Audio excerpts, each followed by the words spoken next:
درد دل سے ایک گھمبیر معاشرتی مسئلے کے حوالے سے پھر سے توجہ دلانا مقصود ہے۔ بعض ہمارے وہ احباب کی جو عدالتی کارروائیوں کا علم رکھتے ہیں یا ان کا تذکرہ کرتے ہیں، بڑی افسوسناک صورتحال ہے کہ اب بتایا جا رہا ہے کہ طلاق کی تعداد تو بہت ہی بڑھ گئی تھی ہمارے معاشرے میں، بڑھی ہوئی ہے، اب تو خلا کے کیسز بھی بڑھتے چلے جا رہے ہیں۔ بہت سارے عوامل کار فرما ہوں گے اور ان پر کلام بھی ہوتا اور ہونا بھی چاہیے۔ ہم تو دینی پیراڈائم میں دینی رہنمائی جو ہمیں میسر ہے اس کے تعلق سے درد دل کے ساتھ کچھ گزارشات رکھنا چاہیں گے۔ اللہ تعالیٰ کا کلام بیان فرماتا ہے شوہر اور بیوی کے قرب کے لیے لفظ لباس کو۔ قرآن فرماتا ہے سورۃ البقرہ کی آیت نمبر 187 میں ہن لباس لکم وانتم لباس لہن، وہ بیویاں تم شوہروں کے لیے لباس اور تم شوہر ان بیویوں کے لیے لباس۔ اللہ اتنا قرب شوہر اور بیوی میں دیکھنا چاہتا ہے۔ انتہائی ادب سے عرض کروں، آج جب نکاح کے مواقع آتے ہیں، الگ سے ہم باتیں کر چکے اور کرتے رہیں گے، اس کے اخراجات اور فضولیات جو کچھ ہے وہ اپنی جگہ، لیکن ساری باتوں پر توجہ ہوتی ہے۔ فرنیچر بہترین ہونا چاہیے اور گھر بڑا خوبصورت ہونا چاہیے اور اس کا ڈیکوریشن بڑا زبردست ہونا چاہیے، کھانے کے آئٹمز بڑے زبردست ہونے چاہیے اور ایسا فنکشن ہو کہ کسی کا بھی نہ ہو، سارے اس کی فکر کرتے ہیں۔ اللہ کا نام لے کر ہی مسلمان نکاح کرتا ہے۔ یہ بھی تو معلوم کرو یار بھائی، اللہ نکاح کے موقع پر اور اللہ کے پیغمبر علیہ السلام نکاح کے موقع پر کیا رہنمائی دیتے ہیں۔ تمہارا زندگی بھر کا بندھن بن گیا تو اب شوہر کے لیے کیا رہنمائی اور بیوی کی کے لیے کیا رہنمائی ہے، اور بار بار جو اللہ قرآن میں خاندانی زندگی کے بارے میں رہنمائی عطا فرماتے ہوئے ارشاد فرماتا ہے وہ ہے اتقوا اللہ اتقوا اللہ اتقوا اللہ، اللہ کا تقوی اختیار کرو، اللہ کا تقوی اختیار کرو، اللہ کا تقوی اختیار کرو، اللہ اکبر کبیرہ۔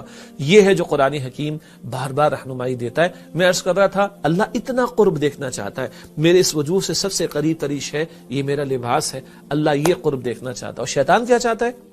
مسلم شریف کی روایت ہے اور اللہ کے پیغمبر صلی اللہ علیہ وآلہ وسلم نے بیان فرمایا کہ شیطان روزانہ اپنا دربار لگاتا ہے اور اس کے چیلے ایجنٹس آ کر اپنی کارگزاری بتاتے، پرفارمنس بتاتے ہیں، ہم نے یہ پرفارم کیا، یہ کیا، یہ سب کچھ کیا۔ کو شیطان کہتا ہے ٹھیک ہے، کسی نے کہا میں نے فلاں کو برائی پہ لگا دیا، کسی نے کہا میں نے فلاں کو نیکی سے ہٹا دیا، وہ کہتا ہے بالکل ٹھیک ہے لگے رہو۔ ایک آ کر کہتا ہے کہ میں نے شوہر اور بیوی میں جدائی ڈالی۔ یہ جدائی ناچاقی سے شروع ہو کر طلاق اور خلا تک پہنچ کر تباہی تک جاتی ہے۔ وہ آگے کہتا ہے میں نے آج شوہر بیوی میں جدائی ڈال دی، تو شیطان کھڑا ہوتا ہے اور اس کو سینے سے لگاتا ہے اور کہتا ہے کہ تو نے میری جانشینی کا حق ادا کیا ہے، تو اصل میں جو ہے میرا جانشین۔ یہ ہے جو مسلم شریف کی روایت میں ذکر آتا ہے۔ کہاں ان باتوں کا بیان، کہاں ان باتوں کا لحاظ، کہاں ان باتوں کا خیال؟ کوئی کہتا ہم کسی سے کم نہیں، لڑکی کے بھائی بھی کہتے ہیں ہم نے چوڑیاں نہیں پہن رکھی، اور لڑکے والے شوہر کے خاندان والے بھی کہتے ہیں ہماری بھی ناک کا مسئلہ ہے۔ یہ ساری چیزیں یاد رہتی ہیں۔ اللہ کا خوف دل میں نہیں ہے، اللہ کے سامنے پیشی اس کا یقین نہیں ہے، اللہ تعالیٰ کے سامنے حاضر ہونا کیا یہ یاد نہیں ہے؟ بہت سارے عوامل ہیں۔ زیادہ پڑھی لکھی لڑکی کو کم پڑھے لکھے لڑکے کے حوالے کر دیا، زیادہ پڑھے لکھے لڑکے کو کم پڑھی لکھی لڑکی مل گئی، زیادہ مالدار گھرانے کی لڑکی کم مالدار گھرانے کے گھر میں چلی گئی۔ دیکھ لینا چاہیے، کف یعنی برابری کو بھی دیکھ لیا جائے۔ فقہ حنفی میں اہل احناف نے بھی اس کو تفصیل سے بیان کیا، دیگر فقہاء نے بھی بیان کیا، وہ بات اپنی جگہ۔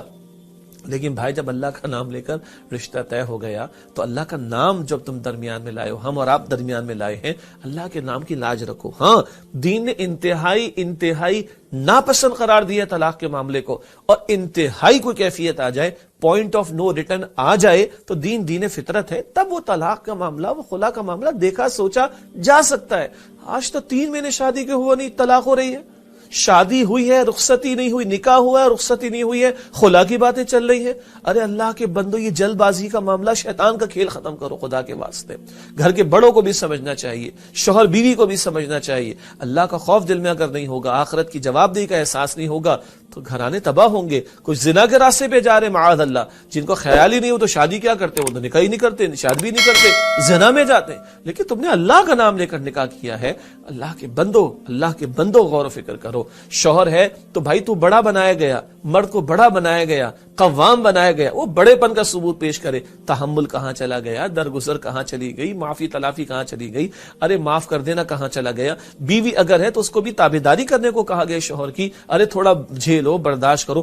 بڑا مقصد جوڑے رہنے کا اور جڑے رہنے کا اور جوڑے رکھنے کا سامنے ہوگا تو تحمل، برداشت، عفو، درگزر، معافی تلافی، اس سے ہم اپنے گھرانوں کو گھر بچیں گے تو معاشرے بچیں گے، اور گھر اگر برباد ہوں گے تو معاشرے گندگی کا ڈھیر بھی بنتے ہیں اور معاشرے بربادی کا ڈھیر بھی بنتے ہیں۔ پھر کوئی اولڈ ہاؤسز میں پڑا ہوتا ہے جس کو ہم نرسنگ ہوم کہہ رہے ہیں، اور زندگیاں برباد ہو رہی۔ اللہ کا خوف رکھیں، اللہ کا خوف رکھیں، اللہ کا خوف رکھیں۔ اللہ میرے آپ کے ہمارے گھرانوں کی حفاظت فرمائے اور توڑنے والا نہیں جوڑنے والا بنائے، اور برباد کرنے والا نہیں سنوارنے والا مجھے اور آپ کو ہم سب کو بنائے۔ خدا را ان باتوں پر ہم غور کریں، اپنے گھرانوں کو بچائیں، خدا را اپنے بچوں کی تربیت کریں، بچیوں کی تربیت کریں، بڑے اپنا کردار ادا کریں۔ شوہر بیوی جو بن چکے ہیں وہ بھی اللہ کو سب سے بڑا مان کر، اس کا خیال دل میں رکھ کر، اس کے سامنے جواب دہی کا احساس دل میں رکھ کر معاملات کو چلائیں گے۔ اللہ جوڑ عطا فرمائے گا۔ اللہ ہمارے گھرانوں کو محفوظ رکھے۔